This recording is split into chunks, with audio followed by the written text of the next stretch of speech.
So it's finally getting a little bit chilly here in Houston. And it's time to pull out the sweaters and the long sleeves. But if you're anything like me, you can't just wear the same old stuff from last year, right? So does that mean you just run out and spend all your money at the mall? Nope. Let's just pull out a few items and see where our creativity will take us. I'm Angelina and this is Blueprint DIY, where we remake our clothes to be just as unique as us. Okay, and the question of the day is, what is your favorite item of clothing to pull out in the fall time? Mine personally is blazers, but I want to know what's your favorite. Definitely let everybody know in the comments below. Okay, for this project I'm going to use 2 slightly oversized sweaters, a button-up blouse, and a coat that I love whose sleeves are just too short. I always start off by trying everything on and pinning where I can to try to figure out if what's in my head will actually jive together in real life. If you want to see the inspiration for my entire fall-winter collection, watch this video here. But these pieces we're about to make were greatly inspired by this streetwear image of Olivia Lopez that I found on Pinterest. And I want to say a giant thank you to a subscriber, Unique Grace, for the idea to use this pop of color with this coat. Okay, so first I'll cut off across the blouse about 1 inch under the arms. Then I'll cut the 2 sweaters into tubes by cutting off the sleeves and cutting across the shoulders. I'm going to set the sleeves aside for later. Then I'll try it on again and pin the top sweater to the blouse using safety pins this time to make sure the pins don't slip out.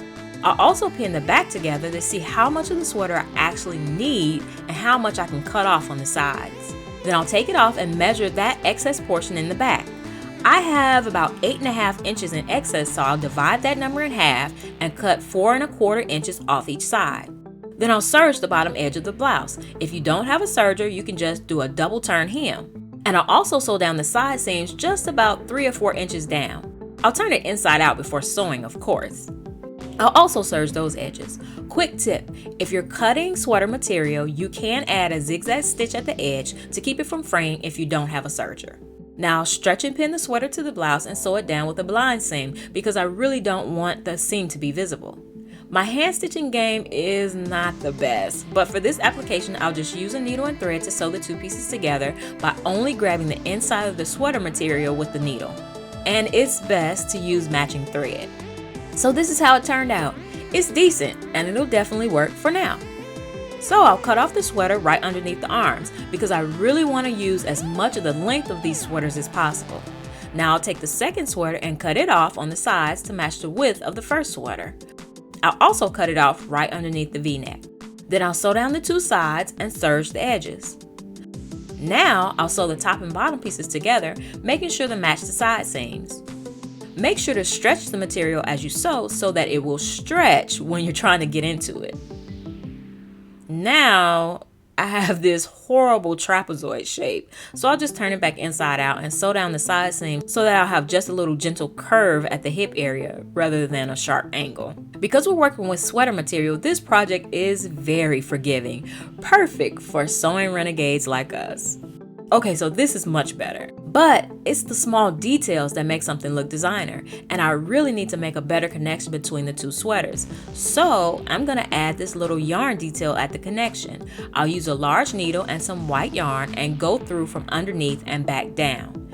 Then I'll knot the yarn inside. I always do this when I'm hand stitching on knitted materials. Then I'll just take my needle up and down, making straight lines at each line of the sweater until I get all the way around the dress.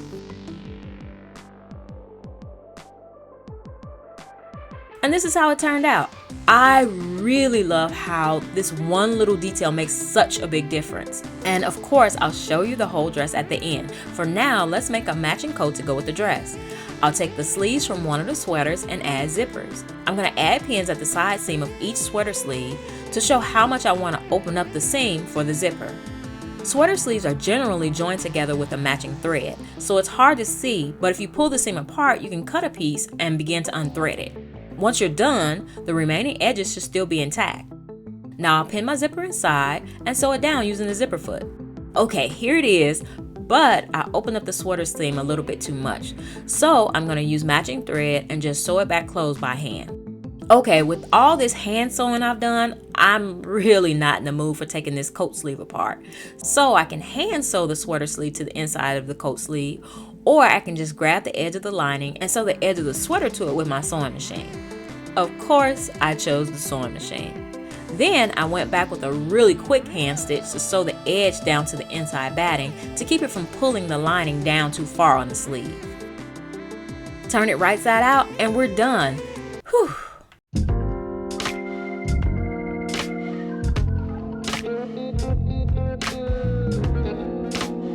So here we have it, the first two pieces of my fall winter wardrobe collection. I am so excited. I'm absolutely in love with it. It's definitely an amazing set, but I think it's just as strong separately. Let me know what you guys think. Give this video a big thumbs up if you like it, and if you're excited to see what other pieces go in my collection. And if you want to start learning how to upcycle your old clothes, this bottom playlist is just for you. And don't forget to subscribe to see more. Okay, see you in the next one. Bye.